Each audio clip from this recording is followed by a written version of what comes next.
compositor, radialista, advogado, talk showman dos anos 60, enfim, uma carreira ligada à arte, ao trabalho voltado à música, inquestionável. Mário, muito obrigado por ter vindo aqui até os nossos estúdios. Satisfação é toda minha de poder estar aqui, quem sabe contribuindo para esclarecer alguma coisa que ainda esteja por ser esclarecida. Por ser esclarecida. Você tem mais de 300 músicas compostas, né? Não foi tudo de uma vez. Né? Não foi... Ainda bem, né, Mário? Não foi tudo de uma vez, né? Mas, de qualquer forma, é uma carreira ligada ao mundo da música inquestionável, né? É, por herança já, sabe? Isso que eu queria saber, como é que isso chegou à sua vida?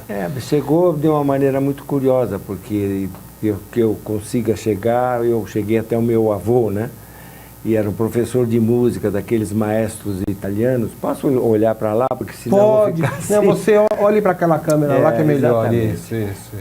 Eu era um professor de música, um maestro italiano que ensinava vários instrumentos, orquestração, tudo em termos de música.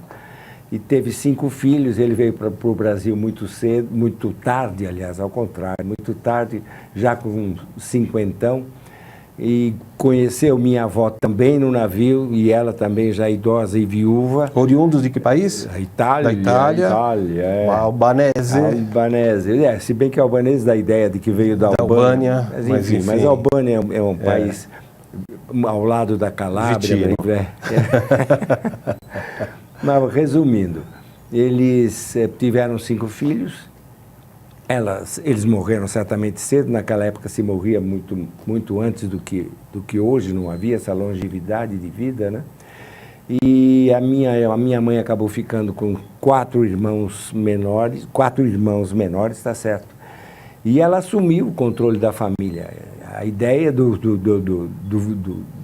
que locava o local da casa onde eles moravam era de que as crianças iriam para o juizado de menores. Ela, quando soube disso, não querendo que isso acontecesse, se travestiu de uma senhora, assumiu todos os alunos do meu avô, de música, violino, bandolim, tudo que ele ensinava, ela assumiu tudo, porque fazia tudo isso também. E educou essa gente toda e lecionou até o fim da vida. O nome dela era Clara Petrillo Albanese. Então, foi um exemplo de vida. E quando ela viu que eu já nasci com tendência para a música, porque isso é dom, não adianta você ter. Sim. É um dom que tem, evidentemente. Mas quando você percebeu isso na sua trajetória? Quer dizer, você era muito jovem, até porque desde criança. Desde criança você tem essa sensação? Desde criança, isso não tem a dúvida. Aí ela foi incutindo na minha cabeça, você já nasceu músico. Para você ter uma ideia, eu sobrevivi na minha juventude, com uns 14 para 15 anos, eu já lecionava música. E lecionava jazz, porque o jazz estava explodindo, né?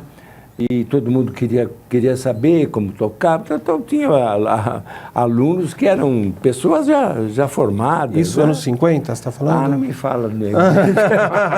Não, para você ter uma noção de tempo, eu nasci em 1931. Então, se eu estou falando 15 anos, eu deveria estar em 45, 46, por aí, né? Mas, enfim, foi uma vida toda voltada para a música. Com a música, eu acabei ingressando na Faculdade de Direito, Faculdade de Direito lá de São Francisco, que não era uma coisa simples você entrar para a faculdade, sim. Era muito difícil. Eu me lembro que muita gente ficou fora, e eu consegui entrar na primeira entrada. E na faculdade eu estudei Direito, né? Faculdade de Direito do Lago de São Francisco, com professores incríveis, todo nome com nome de rua, praça, estátua e outras coisas. Mas a música foi seguindo paralelo ao estudo? A música foi permeando tudo isso, tanto é que na faculdade eu criei o show Arcadas. Quando eu falo eu criei, é uma maneira também de mostrar esse ímpeto que eu tenho em realizar coisas, entendeu? Não é que eu queira me sim, faz parte do teu perfil, né? Porque você mesmo, eu me recordo bem, analisando até por questões históricas, que você tinha um talk show na TV Cultura quando isso não era comum. Quer dizer, aquilo que a gente vê o Jô Soares fazer agora, 15, 20 anos fazendo isso, você já fazia nos anos 60, né? Com brilhantismo. Na verdade, você é um homem, digamos, ligado à comunicação, à arte, não só à música, né? Você se enxerga mais como músico, como pianista, como compositor? O que você se vê mais? Eu sou um múltiplo singular. Em cada momento você está exercendo aquela atribuição. Sou um múltiplo singular, realmente. Por quê? Mas no fundo, o que permeou tudo isso foi a música, né? Se estamos falando de música, eu acho que para o amigo internauta mais jovem, que talvez não conheça, né, o Mário teve discos lançados nos anos 60, primeiro nos Estados Unidos, e a posteriori os discos foram lançados no Brasil, né? Dos ícones nacionais que gravaram, temos Aguinaldo Rayol, Agostinho dos Santos, Pedrinho Mata, Isaurinha Garcia, Calbi Peixoto e por aí vai. E no exterior temos Andy Williams, Perry Como, enfim, Herbie Halpert, ou seja, um batalhão de gente de primeiro naipe que gravou músicas, LPs, na época eram LPs de vinil, né, da história do Mário. Eu acho que para contar um pouquinho isso de forma musical, eu esqueci de apresentar meus amigos aqui no estúdio, Fábio, por gentileza. Silvinho Santisteban, né, também conheço já faz um bom tempo, eu não quero dizer há quanto tempo faz, né, Silvio? Que tentou ensinar meu irmão a tocar violão, não sei se conseguiu, não por falta de esforço da sua parte, né? E Bonfim, uma figura também que se juntou, pelo menos na minha vida, mais recentemente. É um prazer ter conhecido você e parece que somos amigos já há muito tempo. Vocês poderiam executar pelo menos aquela música que eu acho que é uma delícia, que é no Balanço do Jequibal? Vamos lá? Vamos lá.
Você se emociona ainda, Mário? Não, eu gostaria tanto de que você soubesse que eles tocaram uma música em 5, né? Quer dizer, é uma inovação que já tem 50 anos. Você quer dizer o Jequibal, né? Jequibal, exatamente. Todo em 5. 1, 2, 3, 4, 5. A música geralmente é ambivalente, né? O samba é 2. Se você fizer uma valsa, você pode fazer 1, 2, 3, 1, 2, 3. Você está fazendo também uma dualidade, né? Sim. Mesmo sendo 3. E o Jequibal é um compasso em 5. Quer dizer, não é uma alternação de compasso, como, por exemplo, Missão Impossível, que você deve conhecer, sim, em sim. que ele faz tarap, tarap, pap, pap, tarap, tará, a. Ele faz 1, é 2, é 3, 1, 2, são um compasso de 3, um compasso de 2, um compasso de 3, um compasso de 2. E muita gente diminuiu a criação do Jequibal. Não foi muita gente, foi um cidadão só, que nem vou falar o nome, e disse que eu tinha feito... E a mim, porque eu tenho um parceiro, que é o Ciro Pereira. Que é o Ciro Pereira. Mas ele disse que eu teria feito o Jequibal em cima de Missão Impossível. Sim. E absurdo, o cara não enxerga nada, não entende nada, porque ele não ficou escrevendo, era o que ele podia fazer. Até porque tem um swing brasileiro, né? Tem um DNA nosso. Muito bem, né? que você percebeu. Tem um swing. O que você chama de swing foi a fusão disso tudo. Daí não dá para você distinguir 3 e 2 ou 2 e 3, entendeu? Se bem que falando 2 e 3 é diferente. Se você quiser um compasso de 2 e 3 é 1, 2, 1, 2, 3. Olha como muda tudo. 1, 2, 1, 2, 3, 1, 2, 1, 2. Muda tudo. E tem uma música argentina, folclórica, em 2 e 3. Então sempre existiu isso tudo, sabe? Agora, eu e o Ciro tivemos a felicidade de criar uma coisa absolutamente nova, sabe? Que continua moderna, né, Mário? Depois de 50 anos, ela continua projetando a ideia de modernidade, essa de sensação, atualidade. Você né? sabe que eu acho interessante, eu, como leigo que sou, né? Que toco 3 músicas no violão, né? Outro dia até a Joana estava em casa, não quis tocar, eu falei, se seu pai ouvir isso daí, que vai pegar mal para mim, né? Mas enfim. Mas a gente nota que tem é quase um samba, é quase alguma... Ele mistura uma série de temperos, né? Que dá uma característica muito interessante. Eu queria, num balanço, né, Bonfim? Eu queria até... Vocês conseguem tocar, por exemplo, Garota de Ipanema neste compasso para mostrar para o público? Mas eles não vão sentir isso, hein?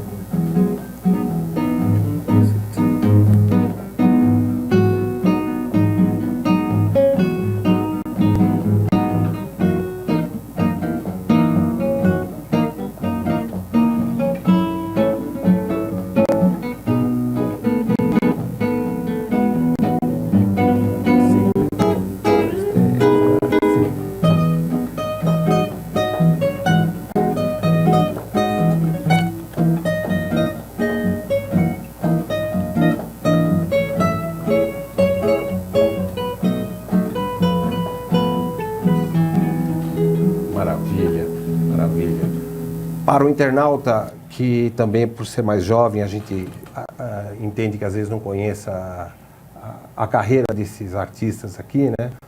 Silvio acompanhou Fino da Bossa, né? Elisete Cardoso, Elis Regina. Então, assim, Bonfim também uma carreira que dispensa comentários. Eu não quero tomar o tempo do internauta trazendo a ficha de ambos que mostraram aqui a competência numa batida única, né? Só que você saiba que o Silvio, quando eu o conheci, tive uma amizade muito grande com o Garoto, que foi o gênio das cordas, né? O violonista. E o Silvio, depois de muito tempo, eu vinha conhecer o Silvio com 15 anos de idade. E fiquei encantado, porque ele é um tremendo de um violonista. E naquela ocasião eu coloquei num estúdio para gravar um LP que nós editamos nos Estados Unidos. Ele gravou o LP, não me deu o menor trabalho, a coisa foi de fio a pavio, sabe? Uma coisa impressionante. E o Sonny Skylar, que era o produtor americano, que aqui estava para levar esse tape para os Estados Unidos, ficou absolutamente encantado com ele e lançou um LP do Silvinho nos Estados Unidos, só com ele, que é...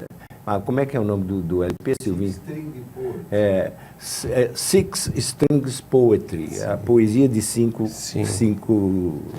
cordas. De 6 cordas, obrigado.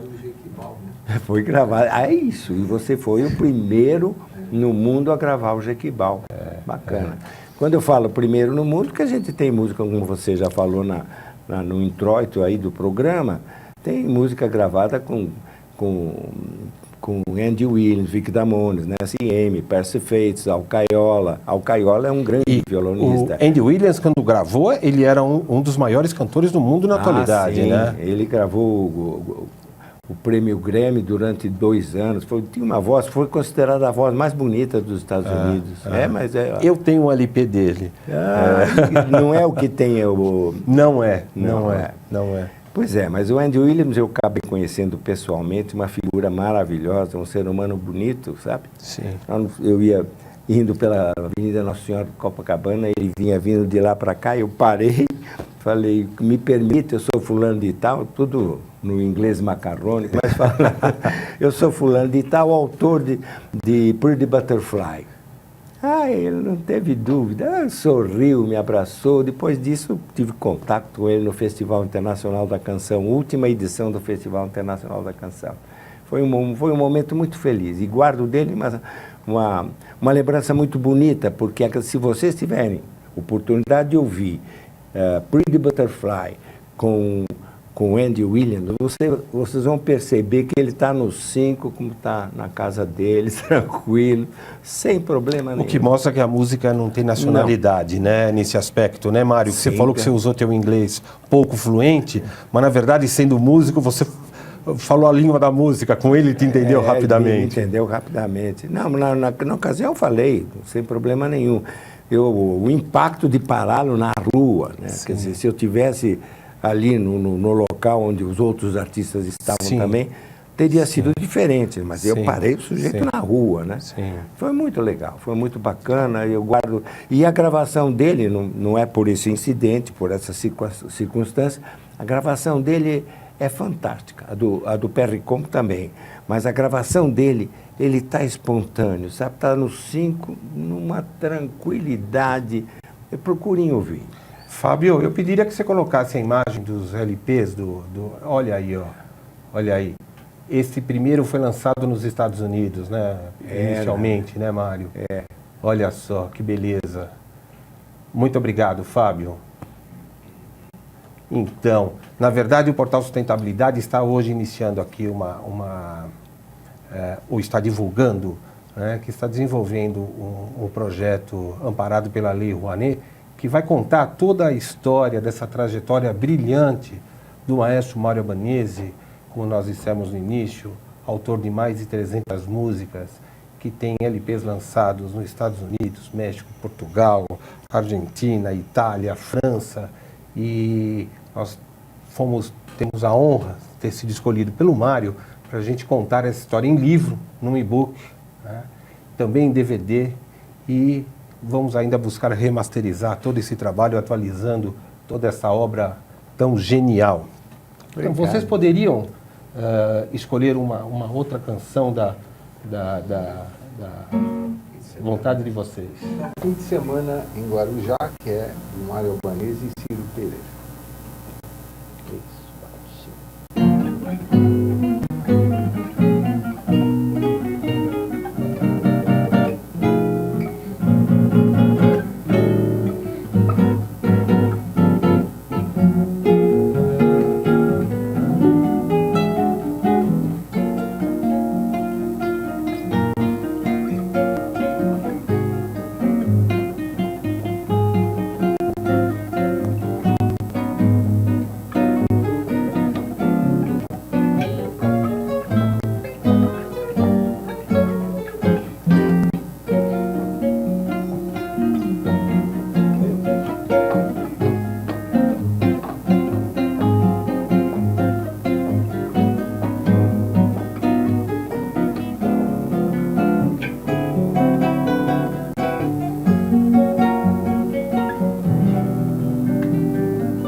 na praia, literalmente, num fim de semana no Guarujá.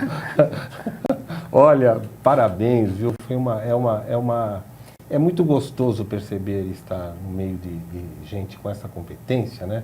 Porque eles estão literalmente se divertindo aqui, um olha para o outro, sorri, olha para mim, sorri. A gente percebe que quando trazemos algumas pessoas para o estúdio, às vezes o cara está travado assim e tal. Eles estão curtindo aqui como se estivéssemos um fim de semana no Guarujá, literalmente, né? Você sabe que eu tive a felicidade de encontrar o Bonfim.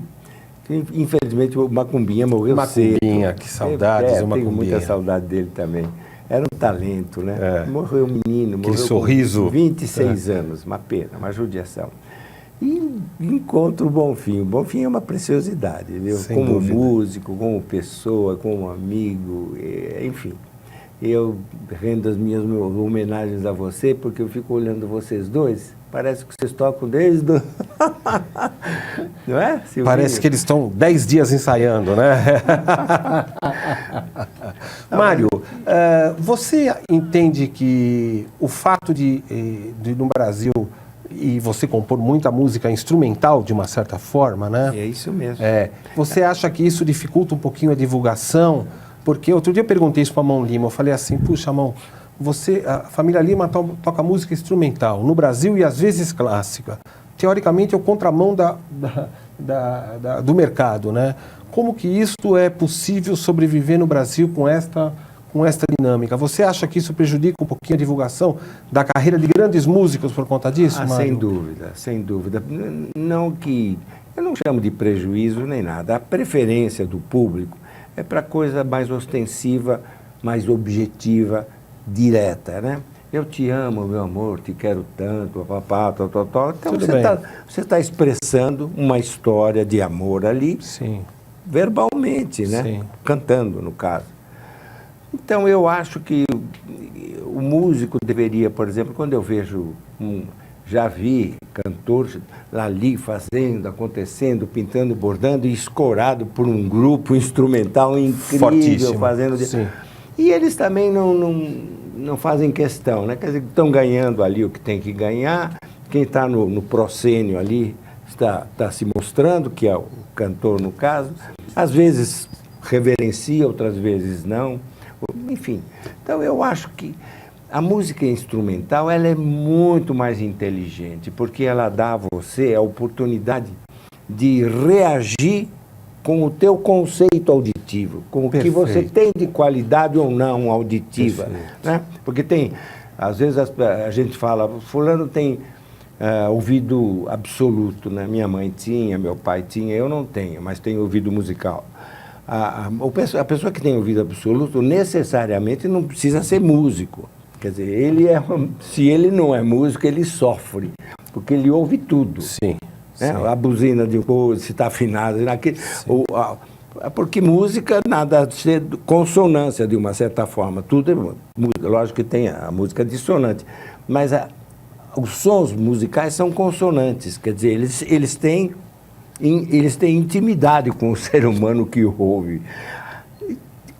Quando a música é dissonante, ela distancia, entendeu? Ela distancia. Então, a ideia da gente é sempre fazer alguma coisa que seja consonante com o cara que está criando, consonante com a pessoa que está recebendo o que você acabou de criar em matéria de música, e assim por diante. Sim.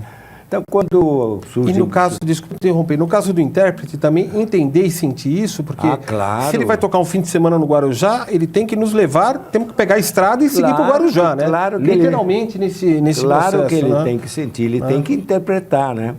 Tata Liszt foi o compositor que tentou fazer isso, explicar para o público o que ele estava fazendo. E eu me lembro que um dos fatos históricos, por sinal, tinha o duque lá da região, que era a autoridade maior do feudo ali, né? E ele já estava falando com o público quando o duque entrou. E ele não parou, não parou para dizer, bom, agora chegou para tudo, fulano. Não, ele não tomou nem conhecimento e continuou, né? Foi ele praticamente que mostrou a importância da música, que teve coragem de dizer, não, olha, isto é assim, assim, assim, assim. Ele era tão superlativo que as músicas dele dificilmente os pianistas tocam. Tinha uma tremenda mão enorme e uma habilidade impressionante. Conta-se, se você me permite, lógico, só um detalhe, que ele assistiu um concerto do Paganini, do violino, que o Paganini ficou famoso, você sabe por quê, né? Não. Porque as cordas do violino dele teriam quebrado. Isso é tudo história. Ele desatarrachava as 3 cordas e ficava com uma, e tocava numa, e fazia uma diabrura danada. E com isso ele criou uma lenda em torno dele.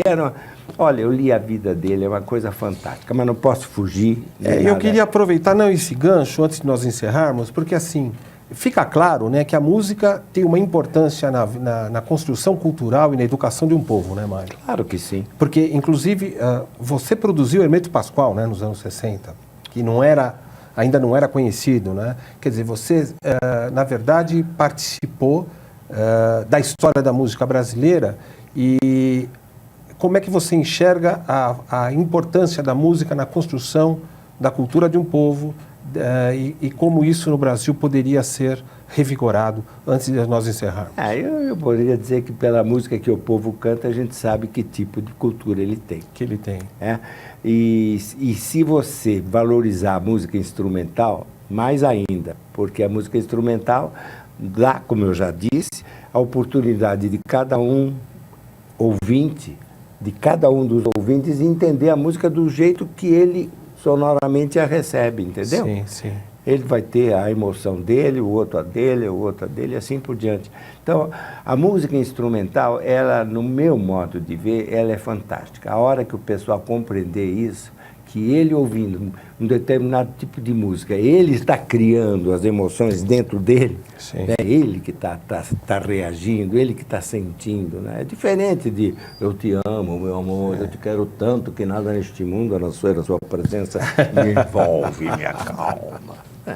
Mário, muito obrigado. Infelizmente, nosso tempo está terminando. Foi um prazer revê-lo, né? Retomar a nossa amizade, que já é um pouco antiga, né? E reencontrá-lo assim no ápice da sua... Vê-lo tocar piano na sua casa, que ainda é uma bênção, né?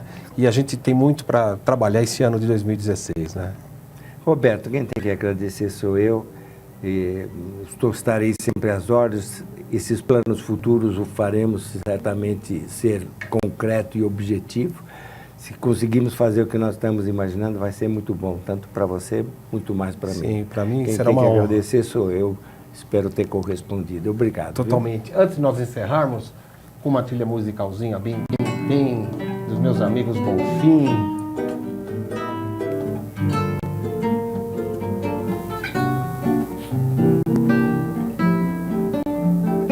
Estamos encerrando o programa Sustentabilidade, aqui com Silvio Santisteban e Bonfim, dando um show de música, e nós nos vemos na próxima semana. Um grande abraço e até breve.